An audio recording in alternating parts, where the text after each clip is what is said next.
नमस्कार प्यारे विद्यार्थियों, मैं रवि भारद्वाज आप सभी का स्वागत करता हूं। दोस्तों, मादा जनन तंत्र वाला पार्ट हमारा चल रहा था और मादा जनन तंत्र के अंदर हमने कल ओवरीज के बारे में बात कर ली थी।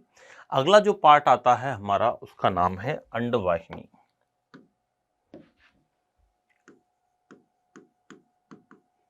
अंडवाहिनियां सहायक या द्वितीयक अंग में इनको पढ़ते हैं हम। द्वितीयक अंग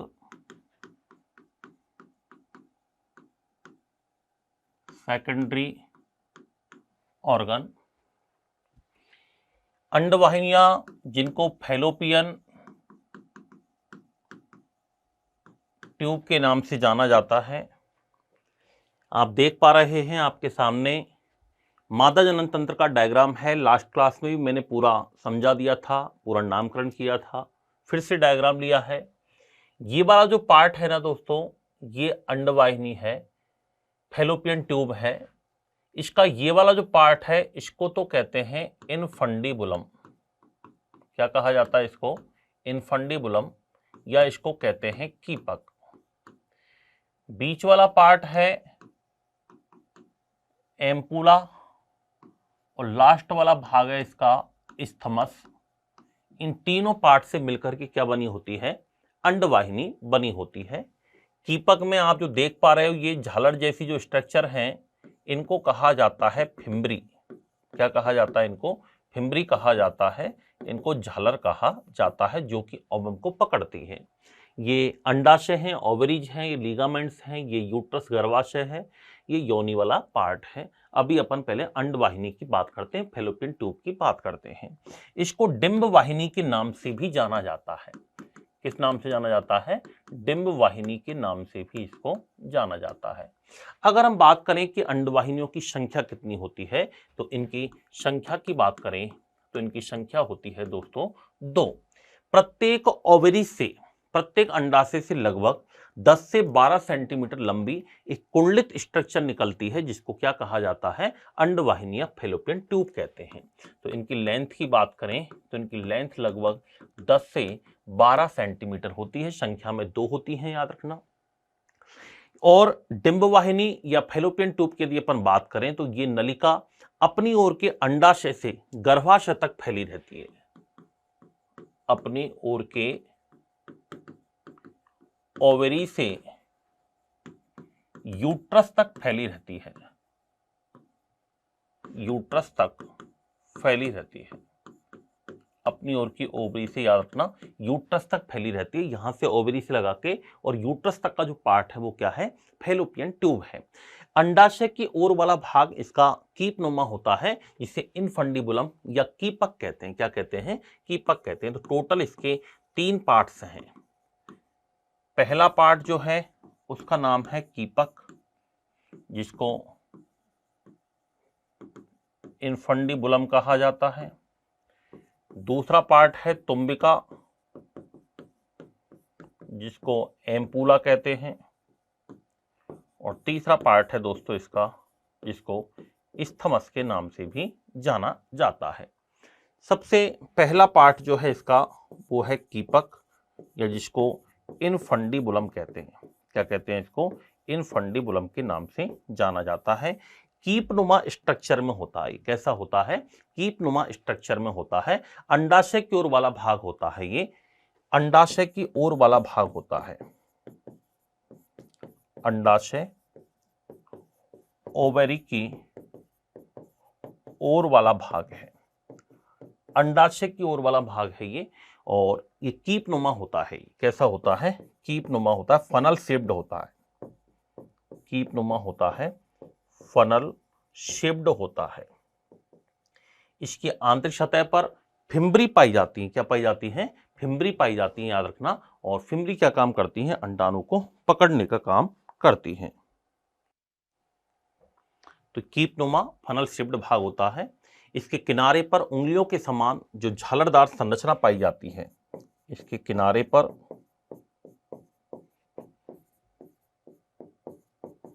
उंगली नुमा, फिंगर शेप्ड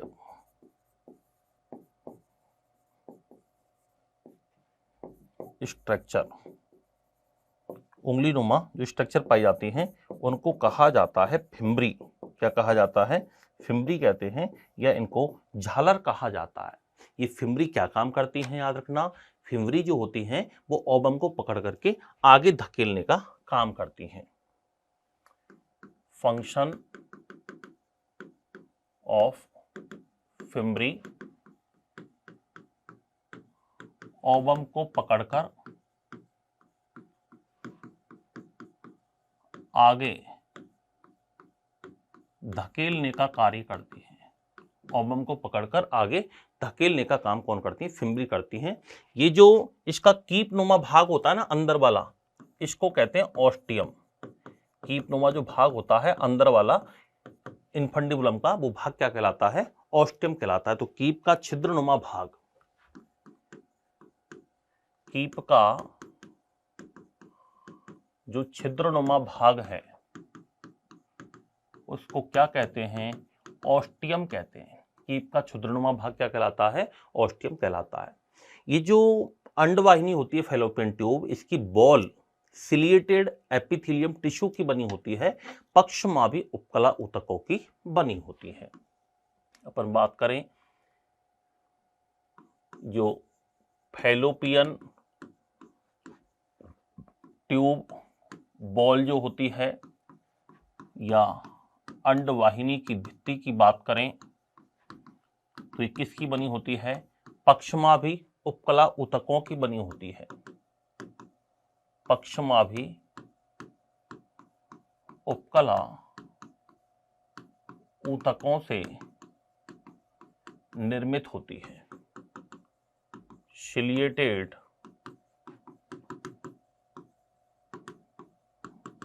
एपिथेलियम टिश्यू पक्षमाभी उपकला ऊतकों से मिलकर के बनी होती है। इसमें कुछ सीक्रेटरी सेल्स पाई जाती हैं, कुछ स्त्रावी कोशिकाएं पाई जाती हैं जिनसे गाढ़े लसलसी पदार्थ का सीक्रेशन होता है जो कि ओवम को न्यूट्रिशन देता है, उसको सुरक्षा प्रदान करता है। तो पक्षमाभी उपकला ऊतकों से निर्मित होती है। इसमें कुछ सीक्रेटरी सेल्स या स्त्रावी कोशिकाएं उपस्थित होती हैं।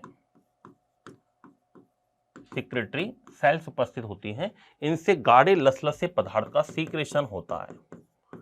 गाढ़े लसलसा पदार्थ का स्त्राव होता है जो कि ओवम को न्यूट्रिशन यानी पोषण तथा सुरक्षा प्रदान करता है। क्या प्रदान करता है? ओवम को न्यूट्रिशन और सुरक्षा प्रदान करने का काम कौन करता है? याद रखना, ये गाढ़ा लसलसा पदार्थ के द्वारा किया जाता है। ये जो अंडवाहिनी के अंदर झालर पाई जाती हैं वो अंडाणु को पकड़ करके आगे वाले भाग के अंदर डाल देती हैं। याद रखना दोस्तों, ये तो है कीपक। दूसरा भाग जो बताया इसका वो है एम्पुला या तुम्बिका। दूसरा भाग क्या है? तुम्बिका या एम्पुला। और अगला भाग आता है इस्थमस। इसको बोलते हैं अपन एम्पुला इस्थमस जंक्शन। और जहां पर महिलाओं में क्या होती है? निषेचन क्रिया संपन्न होती है या फर्टिलाइजेशन क्रिया संपन्न होती है। तो एम्पुला दूसरा वाला भाग है और तीसरा भाग कौन सा होता है? इस्थमस होता है, इस्थमस। और इन दोनों का मिलान बिंदु जो कहलाता है संपर्क स्थल,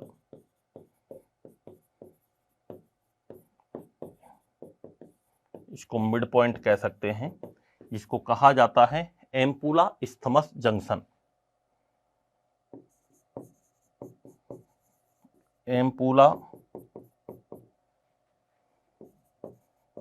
इस्थमस जंक्शन।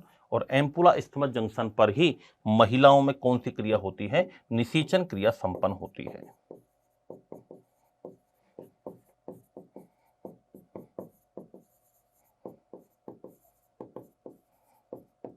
फर्टिलाइजेशन संपन्न होता है। तो क्वेश्चन आता है कि महिलाओं में निषेचन क्रिया कहां पर होती है? तो याद रखना तुम्बिका में होती है या एम्पुला भाग में होती है, या फिर हम कह सकते हैं अंडवाहिनी के अंदर होती है, फैलोपियन ट्यूब के अंदर होती है। किसके अंदर होती है? अंडवाहिनी या फैलोपियन ट्यूब के अंदर होती है। तो ये अपन को अंडवाहिनी वाला पार्ट है, जिसके 3 पार्ट अपन ने किए थे, इन्फंडिबुलम, एम्पुला और इस्थमस।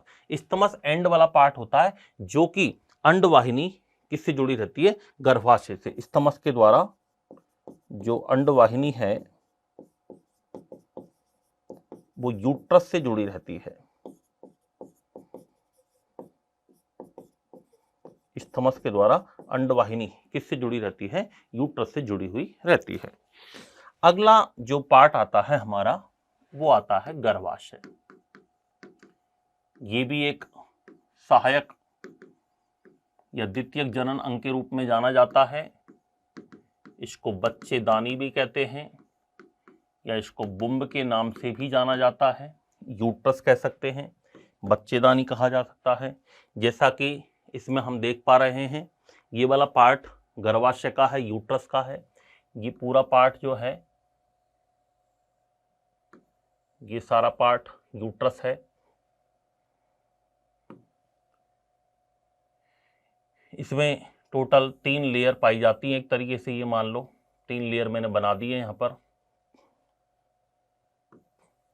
कौन कौन सी हैं, इनके नाम हम रख देते हैं। सबसे पहली बाहर पेरीमीट्रियम,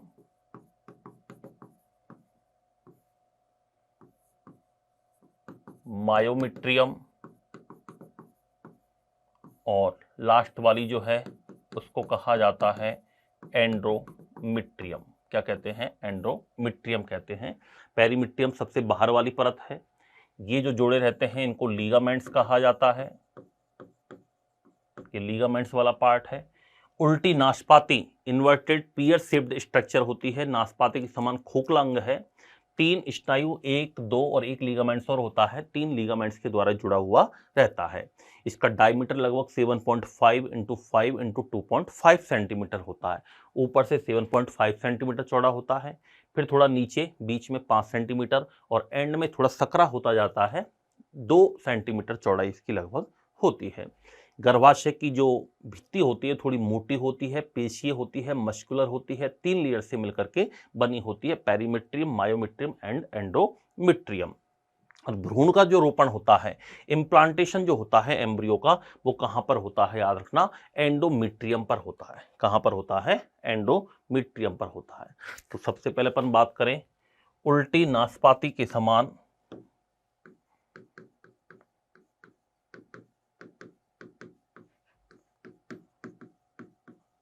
इन्वर्ट पियर शेप्ड, उल्टी नाशपाती के समान खोखला अंग है। याद रखना, पेल्विक रीजन में 3 लीगामेंट्स द्वारा जुड़ा रहता है। पेल्विक रीजन में 3 लीगामेंट्स के द्वारा जुड़ा हुआ रहता है। सामान्यतया इसके आकार की बात करें, हम साइज की बात करें तो 7 × 5 × 2.5 सेंटीमीटर लगभग ये पाया जाता है। 7.5 कह सकते हैं, × 5 × 2.5 सेंटीमीटर होता है। इसमें दोनों तरफ की अंडवाहिनियां आकर के खुलती हैं। दोनों अंडवाहिनियां आकर खुलती हैं। Both fallopian tubes open in uterus. दोनों फैलोपियन ट्यूब आकर के इसी में खुलती हैं। गर्भाशय की जो भित्ति होती है इसकी, यूट्रस बॉल होती है, वो थोड़ी थिक होती है, मोटी होती है एंड मस्कुलरिश होती है, यानी मोटी तथा पेशीय होती है। कैसी होती है? मोटी तथा पेशीय होती है। याद रखना, थोड़ी थिकनेस होती है और पेशीय होती है। इसकी गर्भाशय की जो इंटरनल लेयर है उस पर श्लेष्मी उपकला ऊतकों का आवरण पाया जाता है। इसमें टोटल हम बात करें तो 3 लेयर्स पाई जाती हैं। एक तो होती है पेरीमीट्रियम जो कि सबसे बाहरी लेयर है, आउटर मोस्ट लेयर। दूसरी होती है मायोमीट्रियम जो कि प्रसव के समय संकुचन उत्पन्न होता है। इसमें प्रसव या वर्त के समय, जन्म के समय, बच्चे के जन्म के समय इस परत में संकुचन उत्पन्न होता है,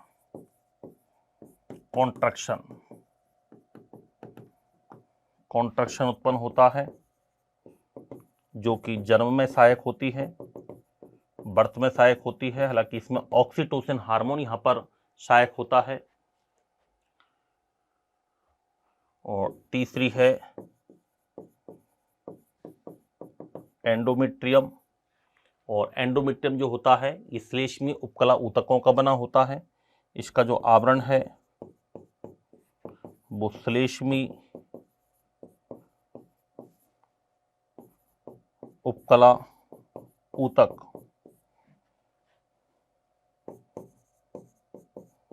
म्यूकोसोमल एपिथेलियम टिश्यू से निर्मित होता है ये। और भ्रूण का रोपण जो होता है वो कहां पर होता है? एंडोमेट्रियम पर ही होता है, याद रखना। भ्रूण का रोपण, इम्प्लांटेशन ऑफ एम्ब्रियो, भ्रूण का रोपण याद रखना अंतः स्तर पर ही होता है। इसी को कहते हैं एंडोमेट्रियम लेयर। तो भ्रूण का रोपण किस लेयर पर होता है? एंडोमेट्रियम लेयर पर ही होता है। इसी को भ्रूण का रोपण कहते हैं। ब्लास्टोसिस्ट अवस्था में होता है। याद रखना ब्लास्टोसिस्ट तक की जो अवस्थाएं होती है ना वो अंडवाहिनी के अंदर ही चलती हैं।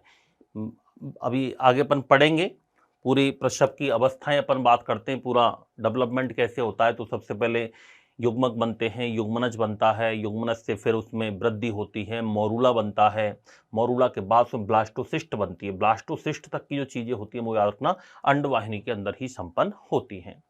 गर्भाशय का यदि अपन बात करें कि यूट्रस का जो अपर पार्ट है उसको कहते हैं बॉडी, या इसको कहते हैं यूटेराइन फंडस के नाम से जाना जाता है। ये थोड़ा चौड़ा होता है, याद रखना, और त्रिकोणीय होता है। चौड़ा तथा त्रिकोणीय होता है, वाइड एंड ट्राइएंगुलर होता है। चौड़ा तथा कैसे होता है? थोड़ा सा त्रिकोणीय होता है, याद रखना। इसको काय बोलते हैं। क्या बोलते हैं इसको? काय के नाम से भी जाना जाता है, बॉडी के नाम से जानते हैं। और निचला भाग जो होता है वो थोड़ा सकरा होता है जिसे गर्भाशय ग्रीवा बोलते हैं। और जिसका जो निचला पार्ट है, लोअर पार्ट है इसका, निचला भाग, ये ऊपरी भाग, लोअर पार्ट थोड़ा सा सकरा होता है, नैरो पार्ट होता है ये, जिसको गर्भाशय ग्रीवा बोलते हैं, गर्भाशयी ग्रीवा बोलते हैं। सर्विकल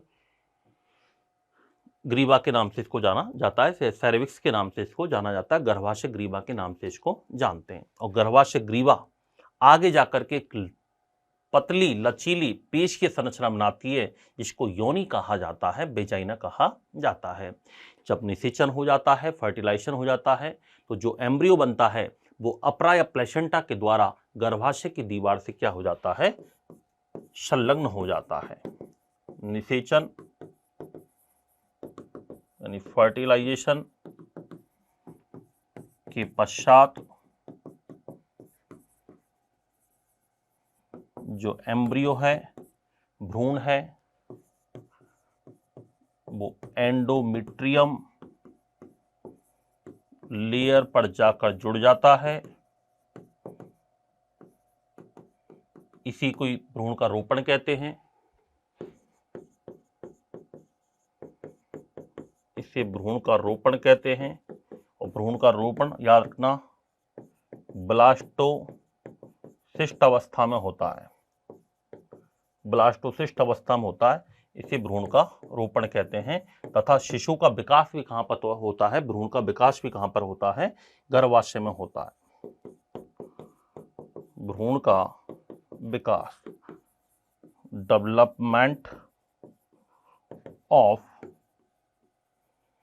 एम्ब्रियो कहां पर होता है, यूट्रस में होता है, गर्भाशय में होता है। तो याद रखना फर्टिलाइजेशन, निषेचन अंडवाहिनी में होता है, एम्पुला स्थिमस जंक्शन पर होता है, और भ्रूण का जो डेवलपमेंट होगा वो कहां पर होगा, गर्भाशय के अंदर होगा, यूट्रस के अंदर ही होता है। तो ये बात थी हमारी किसकी, यूट्रस की। इसे बुम्ब या बच्चेदानी के नाम से भी जाना जाता है। तो ये कुछ बातें थी जो हमने यूट्रस के बारे में चर्चा की है। तो यूट्रस और फैलोपियन ट्यूब के बारे में हमने यहाँ पर पढ़ा है।